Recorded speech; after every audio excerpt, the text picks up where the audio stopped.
Je ne sais pas comment vous faites, mais moi, ce qui me porte tous les jours, c'est les petits passages d'écriture sainte que nous avons, que ce soit au bréviaire ou à d'autres occasions.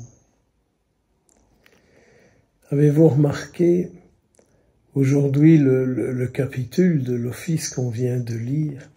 Si vous suivez vraiment la bonne route, si vous vous conduisez bien, alors j'habiterai avec vous dans ce lieu. C'est terrible ces paroles-là. C'est un peu comme si le Seigneur disait, moi, je vois ce qui manque. Moi, je sais ce qui manque. En tout cas, moi, je le prends comme ça pour moi personnellement. Moi, je vois, moi, je sais ce qui manque. Faut pas prendre ça au tragique.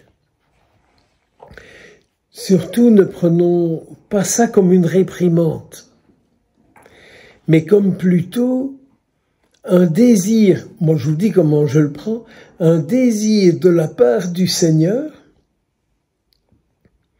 de vraiment nous attacher à lui de plus en plus. Faut pas avoir peur de ces paroles-là, et il faut pas commencer à dire « Ah oui, mais qu'est-ce qu'on fait de mal alors ?» Ça sert à rien, ça. Moi, je pense que ça, ce sont de mauvaises prières. C'est une prière d'angoisse.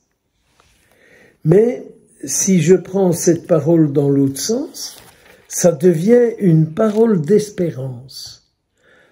Attache-toi à moi, moi je sais quoi. Ça montre aussi que le Seigneur a une connaissance intime de chacun de nous, de notre communauté, de notre maison, de notre ordre, du monde. Ça montre qu'il a une connaissance intime.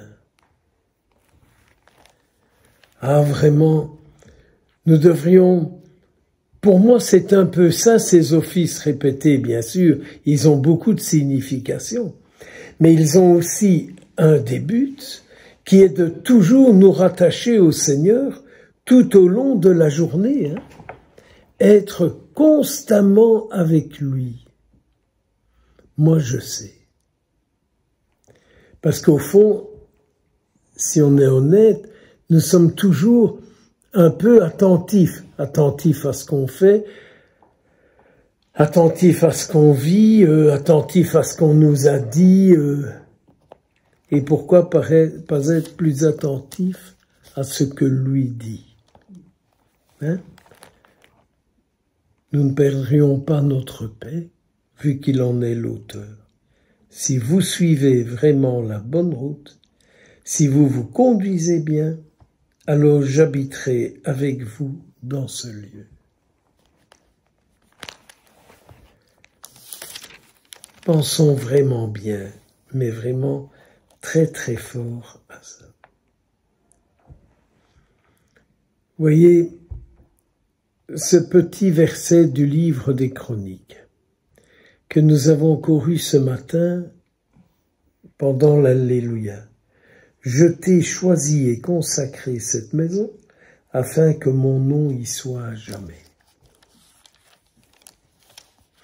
Donc c'est plus qu'un lieu de fonction, c'est plus qu'un lieu utile, je ne sais pas comment il faut dire ça, mais c'est un lieu de présence. C'est un lieu de présence, et ça devient un lieu de présence par ceux qui y sont. Et le lieu est imprégné du désir et de la vie de ceux qui y vivent. Faites un peu cette expérience, et vous allez sentir dans certaines pièces qu'il y a des présences. Pas des présences pour avoir peur, mais des présences saintes. Dans ce lieu, on voit, on sent que le Seigneur a toute sa place dans ce lieu. On le sent, on le ressent, on le vit. Mais ça montre bien aussi l'importance que nous avons, que vous avez chacune. Parce qu'on est chacun responsable de la présence du Seigneur. C'est facile de toujours dire, oui, mais si l'autre n'était pas là, oui, mais si l'autre n'était pas comme ça, oui, mais si l'autre faisait ceci, et ainsi de suite, etc. Ce sont des chemins de perdition. Hein. Il faut que nous fassions, à mon avis, très attention à ça, de ne jamais prendre des chemins de perdition en disant, oui, mais si celle-là, si celui-là, ainsi de suite, etc. Non, non, non, non, c'est moi d'abord. Moi et toi, toi et moi. Si vous reprenez l'oraison de ce matin, de l'offrande, donne à ceux qui te prient d'être fortifiés par tes sacrements, et, il y a le petit mot « et », de voir leur demande exaucée. De voir leur demande exaucée par les sacrements. Car le sacrement rend présent celui qui est célébré. Le sacrement rend présent celui qui est célébré. Et celui qui reçoit le sacrement devient la présence de celui qui est célébré. Ce sont des vérités qu'on sait, qu'on a déjà entendues et réentendues. Mais c'est pas parce qu'on l'a entendu et qu'on le sait que cela s'accomplit en nous. Ça doit s'accomplir en moi, en chacun, chacune de nous.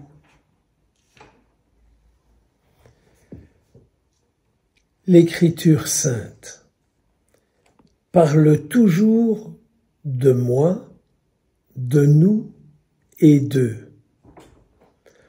De moi, de nous et d'eux, mais avec lui.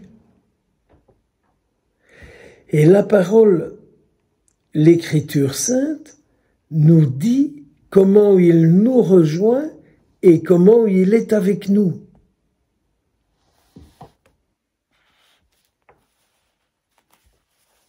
C'est le capitule de l'office du milieu du jour. J'habiterai avec vous dans ce lieu.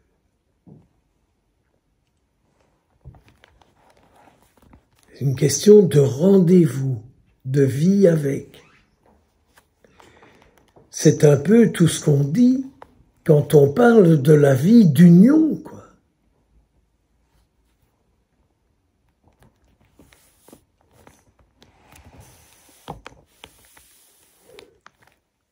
Regardez l'Évangile. Bien sûr, Jésus se retrouve dans le temple. Bien sûr, Jésus critique ce qu'on fait dans le temple. Bien sûr. Mais est-ce que c'est historique, cette page d'Évangile? Et est-ce que nous l'avons, je vous l'ai proclamé ce matin à la messe, comme une page d'histoire? Ou comme aujourd'hui, en moi. Seigneur, dans l'action de grâce après la communion, qu'est-ce que tu viens faire en moi? Mais qu'est-ce que tu viens faire en moi, Jésus?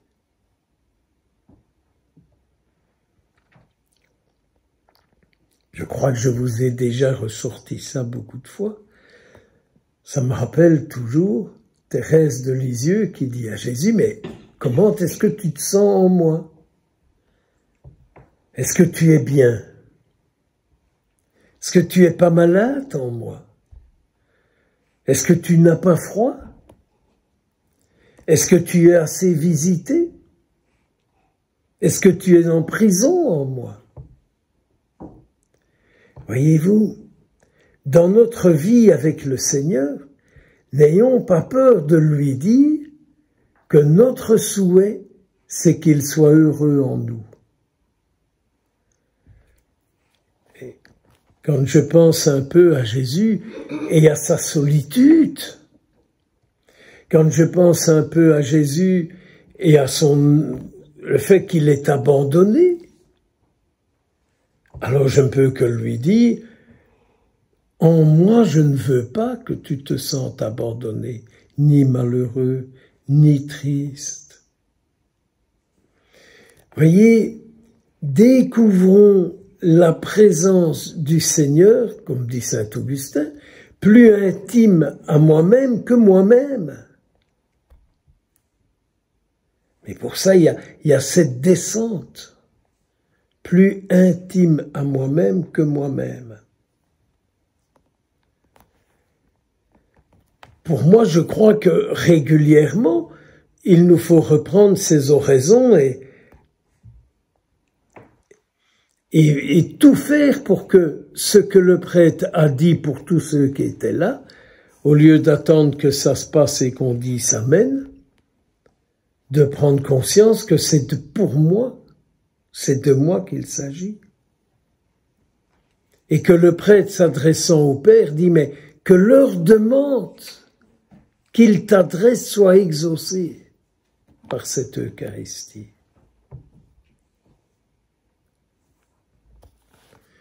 Mais on a célébré le 2 novembre il y a pas tellement longtemps, juste une semaine.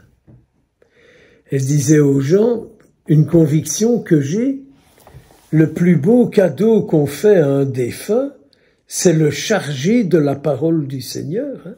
Quand on célèbre la messe pour un défunt, on le charge de la parole du Seigneur. Ça, c'est une bonne parole qu'on met sur lui. Ça, c'est une bonne parole qu'on met sur lui. C'est une sainte parole qu'on met sur lui. Et quand encore on célèbre l'Eucharistie pour lui qu'on communie, on le purifie du sang du Christ. Et on nourrit nos défunts du corps du Christ. C'est quand même tout autre chose que de parler d'eux de toutes sortes de manières. Il me semble. Il me semble. Mais je ne sais pas ici, mais mon côté, on ne pense plus à offrir des messes pour les défunts. Ils sont tous saints au moment de la mort. Ils sont tous saints. C'est ça que je suis content.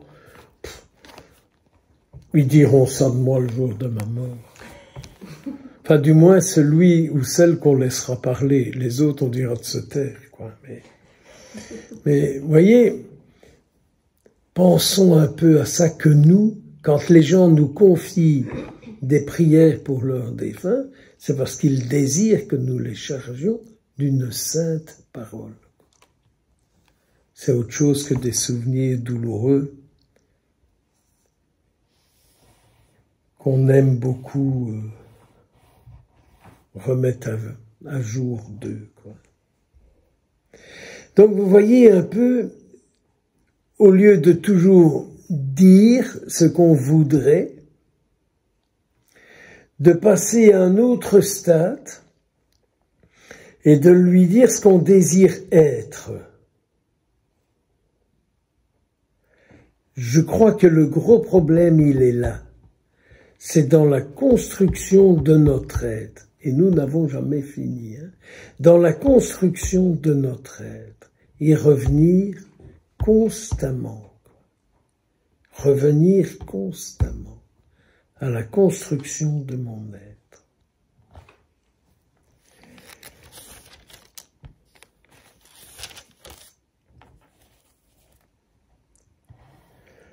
On peut reprendre, vous pouvez aussi reprendre la vision d'Ézéchiel, l'appliquer à vos personnes et l'appliquer à votre monastère. Qu'est-ce qui coule de notre monastère dans le monde? Vous savez, mes sœurs, vous ne vous en rendez pas compte, mais que toutes vos prières, elles passent toutes les portes fermées et les alarmes, pour aller rencontrer le monde. Hein. Vous me direz, mais on n'est pas nombreuses et on n'est plus toutes jeunes. Mais Jésus avait prévu ça. Hein. Je ne parlerai plus beaucoup avec vous, car il vient le prince de ce monde. Qui permet aujourd'hui à Jésus de parler au monde, si ce n'est nous, à travers notre vie, à travers notre vie avec lui, nous lui permettons de parler au monde.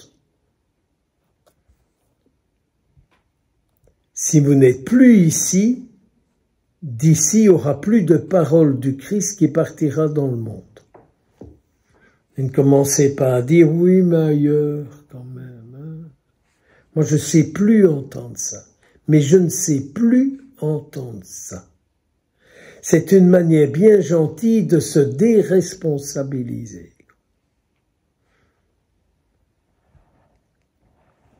Regardez un peu depuis combien de temps on lit ce passage du chapitre 14 de Saint Jean.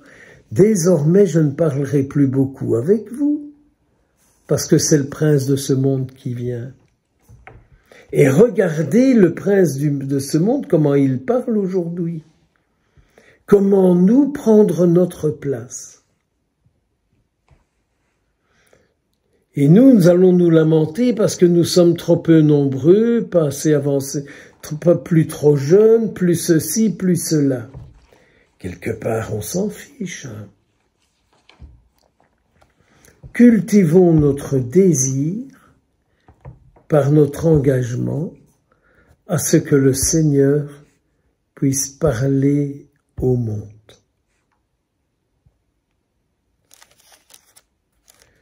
Ce qui sort d'ici a pour but d'assainir le monde. Ce qui sort du chrétien a pour but d'assainir le monde. C'est parce qu'on réduit le christianisme à des demandes. Ça alors, nous sommes des spécialistes dans les rédactions des carnets de commandes. Quoi. Seigneur, ceci, cela, mes genoux, mes dents, mes pieds, mon nez, mes oreilles. Ça, on fait très facilement. Mais pour que notre aide assainisse le monde, c'est quand même une prière que je fais pas souvent, hein. Parce que j'ai tellement peur que d'être mangé, quoi. On pourrait relire, quoi, c'est Ignace d'Antioche, hein. Je suis la nourriture. Le froment, non, c'est lui hein, qui dit ça. Saint Ignace d'Antioche, je pense. Hein. Voyez, oui, nous nous sommes offerts pour nourrir le monde du Christ. Et nous faisons des sacrifices pour ça. Hein. Attention, hein.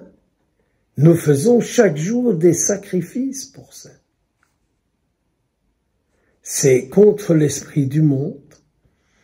L'esprit du monde, pour la majorité d'entre nous ici autour de la table, c'est on serait à la retraite et on mènerait une vie paisible et on se ferait aider de toutes sortes. Ben non.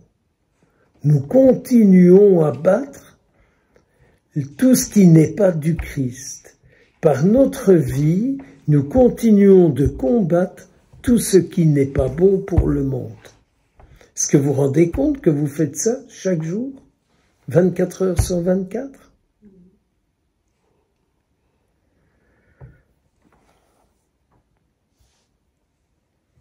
C'est une manière de risquer sa vie. Mais ça ne fait pas vendre des armes.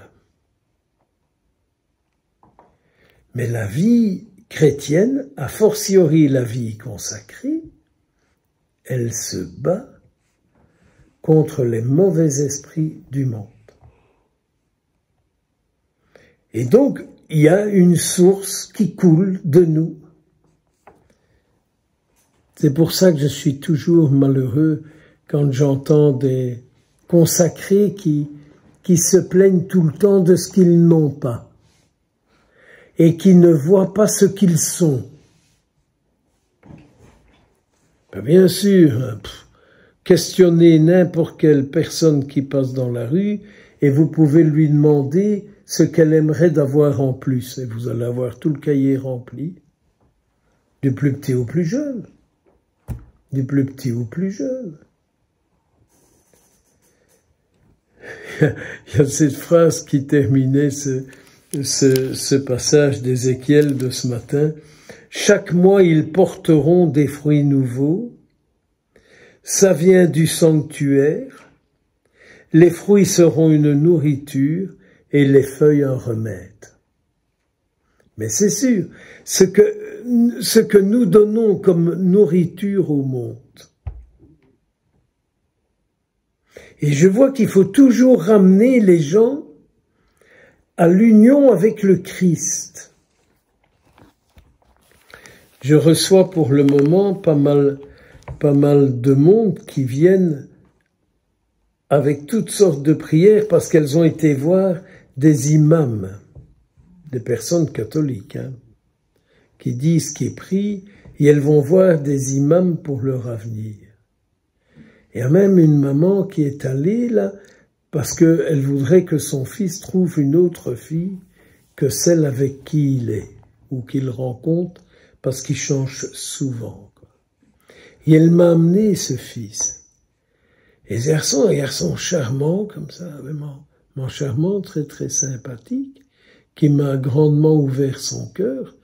Et je lui disais, mais comment tu t'unis à Jésus pour que Jésus te donne celle que tu rendras heureuse et qui te rendra heureux? Demande ça à Jésus. C'est peut-être un peu simple comme réponse, vous allez me dire, mais la mère après m'a dit, il est complètement changé. C'est pas la parole du Père Francis qui l'a changé. C'est parce qu'on refait les branchements de la personne. Nous ne pouvons donner au monde que celui sur lequel nous sommes branchés. Nous ne pouvons donner au monde que celui sur lequel nous sommes branchés. Vous, moi, nous. Même un monsieur tout blanc qui habite en Italie, il ne peut donner au monde que celui sur lequel il est branché. Les tout rouges, c'est autre chose, quoi. Ça me fait penser à un petit souvenir qui me revient. J'ai un couple d'amis qui étaient à Rome lors de l'élection du pape Benoît XVI. Et ils sont arrivés, mais de loin, sur la place Saint-Pierre, au moment où on annonçait que c'était le cardinal Ratzinger qui devenait successeur de Jean-Paul II, quoi. Et l'épouse, elle voit des trucs rouges dans le fond. Et elle dit, oh, pourquoi est-ce qu'ils ont sorti autant de géraniums? C'était les cardinaux avec les barrettes. Elle avait pris les barrettes des cardinaux pour des géraniums. J'ai jamais oublié cette histoire. Et j'aime bien de lui rappeler à cette personne. Elle dit, oh, ils ont sorti les géraniums. Et c'était les pompons des barrettes. Enfin, il n'y a peut-être pas de pompons sur leurs barrettes. Je sais plus, mais au moins les cornes, comme on disait, quoi. Et voilà. Donc, vous voyez, nous donnons celui sur lequel nous sommes branchés. Mais vous êtes branchés sur le Christ. Peut-être qu'à certains moments, il y a des coupures. Peut-être qu'il y a des interférences. Mais c'est pas grave, ça. C'est pas grave. La miséricorde refait les branchements. La miséricorde refait les branchements. Mais donnons celui sur lequel nous sommes branchés. C'est pour moi un des buts de la vie consacrée. On peut en identifier beaucoup, Mais n'oublions quand même pas qu'au lendemain de la fameuse Révolution française, c'est quand même la vie consacrée qui a repris vie, qui a sauvé l'Église à cette époque-là, hein? Non? C'est juste, hein, quand même. Le lendemain du Concile de Trente et toutes ces époques difficiles, c'est quand même toujours la vie consacrée qui a redonné au monde le sens de Dieu, quoi. Alors, est-ce qu'elles étaient 500 dans les monastères? Je sais pas, même si vous pouviez être quoi, une centaine à Crénem, c'est ça? Il y avait place pour 100, non? 60. Pour 60. Hein, vous voyez? J'étais à Orval il y a 15 jours, 3 semaines, je sais plus, un mois, je sais plus quand. Et c'est vrai qu'ils sont 7-8 moines encore dans ce grand bazar, hein, d'Orval, hein. Ah oui. Ah oui. C'est un peu plus grand qu'ici. Hein? Ben je me dis, voilà, ces hommes continuent d'assumer l'office. Et continuent d'assumer la prière. Et continuent d'assumer la présence.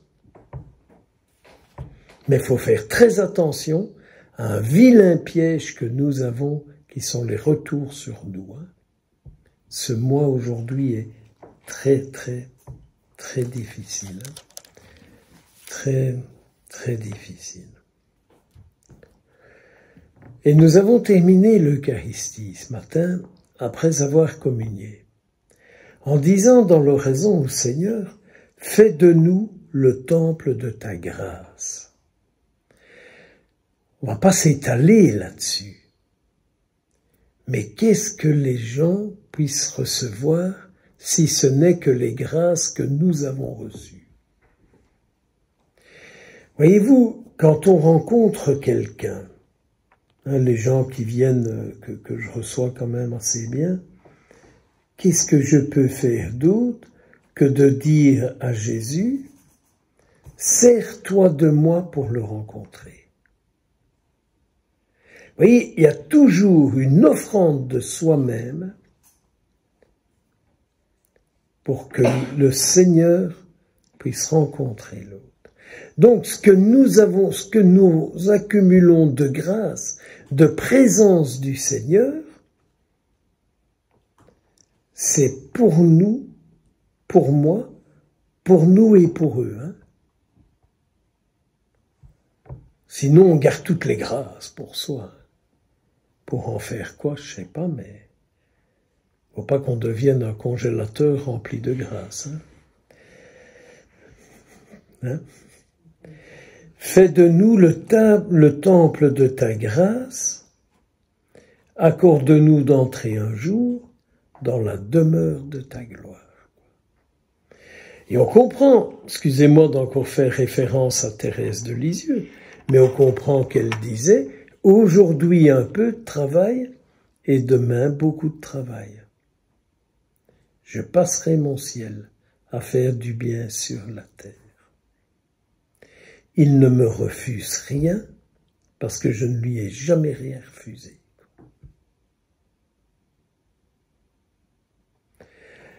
Soyons heureux de notre vocation. Soyons heureux de notre vocation, car nous donnons au monde ce que personne d'autre que nous ne peut donner. Vous, moi, nous donnons au monde ce que personne d'autre que nous ne peut donner. C'est un peu pour ça que je suis toujours un peu mal à l'aise avec des compromis. Oui, mais il faut pas choquer les gens. Oui, mais il faut pas leur dire ceci. Oui, mais il faut pas faire ceci. Oui, mais il faut pas dire cela. Moi, je me dis, bien sûr, il ne faut faire souffrir personne, il faut faire du mal à personne. C'est vrai. Il faut pas faire souffrir les gens. Mais il faut quand même essayer d'être pour eux la paix du Christ. Parce qu'il est très facile, n'est-ce pas, quand le célébrant dit échanger un signe de paix, alors on les voit toutes, hein, depuis Saint Covid, on est passé au sourire, au salut bouddhiste, hein, depuis Saint Covid. Hein, voilà, très bien. Mais il y a plus que ça. Il y a plus que ça. Il y a plus que ça. Donner la paix du Christ, c'est donner le Christ. Car la paix du Christ, c'est une personne. La paix de Dieu, c'est une personne. C'est pas pour rien qu'aux célébrations des défunts, quand on respecte l'Agnus, on dit 2 fois « donne-lui le repos ». Agneau de Dieu, donne-lui le repos. Et la 3e fois, donne-lui le repos éternel. Mais c'est parce qu'aujourd'hui, on prend des mélodies qui nous plaisent et on oublie la parole qui est la prière qui est dite. Alors tout ça n'est pas grave. Prenons conscience que nous sommes les instruments de sa présence, qu'à travers nous, sa grâce se répand, qu'à travers nos prières, son esprit recouvre le monde. À travers sa parole qui est la nourriture de notre vie, par nos paroles, sa parole se diffuse. Donc, unissons-nous à lui de plus en plus et à chaque instant. Chaque instant est une occasion de vie avec lui, par lui et pour lui. Merci, merci, merci. Que vous soyez comblés de grâce et de bénédiction.